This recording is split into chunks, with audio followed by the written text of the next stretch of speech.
All right, guys, new intro here for the Bear Pack. Let's take a look at our subscription goal. We are sitting at almost 9,300. We need 700 more subs to hit that 10K goal to give that $1,000 giveaway. And then we have 12K subs coming up to send a couple people to some games of their choice. Trey, let's take a look at that leaderboard. Dennis Burns is at the top. We have Kellen on this week. He's doing a great job so far, but that is the leaderboard right now. If you see your guys' name, reach out to us. BearsProfitPlays@gmail.com or on Twitter, BearsProfit @BearsProfit, and we need to get you guys set up so we can give you guys your picks out for the next couple of weeks. If you see your name, make sure you reach out. Also, if you want to become a member on our YouTube channel, we're going to be giving away $50 weekly to our members on YouTube. We have 15 to 20 right now. So if you become a member for just $4.99 a month, you have a chance to win $50 weekly. We're going to be doing that on our live show. We're going to put everybody on the wheel. We're going to spin it and give away $50 a week. So make sure you guys come check that out. Only $4.99 a month. Very cheap over there. And our plays are actually better over there as well. So guys, is going to do it. Let's get into the video. All right, guys, let's get some NCAA basketball plays and props for Sunday, December 17th slate of games. Let's take a look at that leaderboard. Trey, how'd you start us off? Yeah, but before we do that, shout out to our last $50 member winner, Herman Floyd. Thank you for being a member. And if you're interested in being a member, just go to our YouTube channel, click that join button, and you might be our next $50 winner next Friday. So shout out Herman Floyd. But for the last day on the game picks, I was 1-0. That's because I gave out Samford minus 4.5 against Belmont. I said in yesterday's video that Stanford's going to score triple digits in this game, and I lied to you. They scored 99 points. So I lied and I felt bad, but they still covered for us. So shout out Stanford's elite offense. Should that count as a win if you lied? Yeah, because they still whooped the shit out of Belmont. Okay, well, maybe you can give me your win. I had North Carolina on the money line against Kentucky. Really good game. North Carolina was down. It felt like they were down by 8 points to double-digit points the entire game. They took a lead for like 20 seconds maybe with 5 minutes left, and then Kentucky took over again. Free throw game down the stretch. Kentucky made more plays. What can I say? They were the better team today. I did lose with North Carolina on the money line, but we're going to bounce back today. Trey, let's take a look at the plays for tomorrow. How do you start us off? Yeah, guys, I'm going to be attacking this UTEP at Abilene Christian game here, and this is going to be a pretty entertaining game to watch. It's one of the few games on this Sunday slate that is at least a close pick'em spread, and I honestly don't think it should be. So give me UTEP here. I'm going to take them at plus 2.5, even went up a point. Whenever I was researching earlier, they were only underdogs by 1 point. So I love that we're getting more points with them because I truly feel like they're easily the better team. They do come in this game with a 6-4 record, and they are 0-2 on the road this season. And in their last game, they did get their butt whipped by Oregon by 22 points. But Oregon, they're a Power 5 team that historically has been good over the last 10 years. And Abilene Christian, they come this game with a 4-6 record, and they're 1-3 at home. They have not shown the ability to just walk in a home game and come out as victors. And in their last game, they beat a Division III school by 51 points. So take that for what it is. But I do love UTEP here for a couple reasons, though. The first one is I think Abilene Christian is just a bad team. Before their last game against that Division III school, they lost 4 games in a row against Northern Arizona, Stephen F. Austin, Texas Arlington, and Missouri Southern, losing those games by an average score of 83-72. So losing by an average of double digits while giving up a ton of points. And I think UTEP is better than all 4 of those teams. And to sum things up here, UTEP, they average more points per game and they allow fewer points per game than what Abilene Christian does. Give me the road team here. I'm going to take UTEP plus 2.5 against Abilene Christian. I like it, Trey. For my play today, I'm going to be looking at Nebraska going up against your Wildcats. I'm going to take the Wildcats minus 5.5 as a play here at home. I think that's going to be a big difference maker. This game is going to be at home for Kansas State. The home crowd advantage in college basketball is a huge advantage. These teams are pretty similar with their numbers this season, and both teams don't have a deep bench, but Kansas State at home can easily win this game by double digits. Neither of these teams have played in a full week, and they're probably itching to get back on the court. Kansas State has rattled off 5 consecutive wins, and in the last 2 games, they got great wins against Villanova and LSU.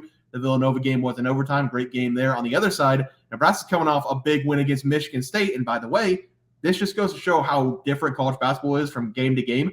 Michigan State beat number 6 Baylor today by, I think, 40 points. Did you see that? Unbelievable. I did not see that. And ESPN just released an article saying that they are one of the most underperforming teams. So that's hilarious. Crazy. Yeah, I think Michigan State beat them by 40. I don't even think I'm lying there. But yeah, and then they lost to Minnesota. So game in, game out, these teams are different. The Cornhuskers are averaging 77 points per game this season. Kansas State hovering around 80 points per game this season. Again, I think both these teams are fairly similar, but 5.5 with a home court advantage in my mind is a small spread to cover for the Wildcats. The crowd's going to be electric. Kansas State's going to win this game on their home floor, cover the spread. Give me Kansas State minus 5.5 as the play. Trey, let's go over the player props. Have to start us off. No, I'm actually wearing a K-State shirt. Shout out that. I saw that. Yeah, but I went 1-0 yesterday. That's because I gave out Zach Edey over 20.5 points versus Arizona. Edie, he hit the over for us. He finished playing a massive 36 minutes. Barely sat in this game, scored 22 points for us, so barely hit the over, but he showed up in cash for us. Who won that game? The Purdue or Arizona? Purdue won. Purdue barely beat Arizona, sent them home. Might not be number one anymore. Maybe Purdue takes over. Everybody's good this year. All right, I had RJ Davis over 19.5 points against Kentucky. He finished the game, I believe, with 28. So we did get a win there, 1-0. We swept the board. Let's do it again. Trey, starts off.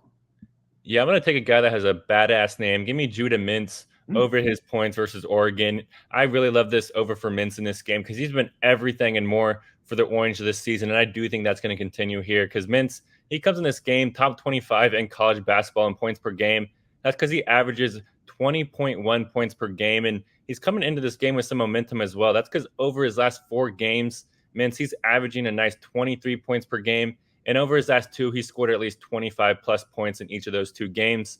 And I expect him to at least score 20-plus points here. That's because Oregon, they're ranked bottom 100 in college basketball in one key category for Mintz. They give up 21 free throws per game, and Mintz, he takes an average of 9. So he almost takes double-digit free throws per game. So I would expect to see him at the free throw line a ton, and that's going to be a cash monster for us. So give me Judah Mintz to go over his points versus Oregon. I like it, Trey. For my player, probably going to stay in the same game for my pick. I'm going to take a Kansas State player. And really, it's a toss-up between any of the 3 players on their team. Kansas State has 3 players averaging over 16 points per game, but I'm going to go with Tylor Perry to go over his total points against Nebraska. Perry is a senior this season. He's a transfer from North Texas. He was averaging 17 points per game with North Texas. Now with Kansas State, he's averaging 16.2 points per game. He fits in perfectly with this system. And over the last 4 games, he scored 14-plus points in 3 of those games. He doesn't take the most shots on the team, but he does take double-digit shot attempts per game, and he's Kansas State's 3-point shooter on the season. He's made 28 threes, and the real reason I went with him is because he's getting to the free throw line a ton this season. He already has 52 made free throws. He shoots 93% from the line. Everybody knows I love free points. Give me Tylor Perry here to go over total points against Nebraska as the play. Trey, let's go to the graphic. How'd you start us off? Yeah, guys, I gave out UTEP plus 2.5 now against Abilene Christian. It even went up a full point, so I obviously love that for myself. And I also gave out Judah Mintz to go over his points versus Oregon. I expect it to come out around probably like 18.5, 19.5, 20.5. Either way, just pull out your hammer and smash the over. Love it. Give me Kansas State on their home floor, -5.5. I think they blow out Nebraska by double-digit points, and then give me Tylor Perry over his total points in that game as well. Guys, that's going to do it for NCAA Basketball Plays and Props for Sunday, December 17th slate of games. If you guys enjoyed the content, please sure to drop a like in this video and subscribe to the channel below. See you guys next video, and thanks for watching. We had multiple questions this morning about how to become a member for the YouTube channel.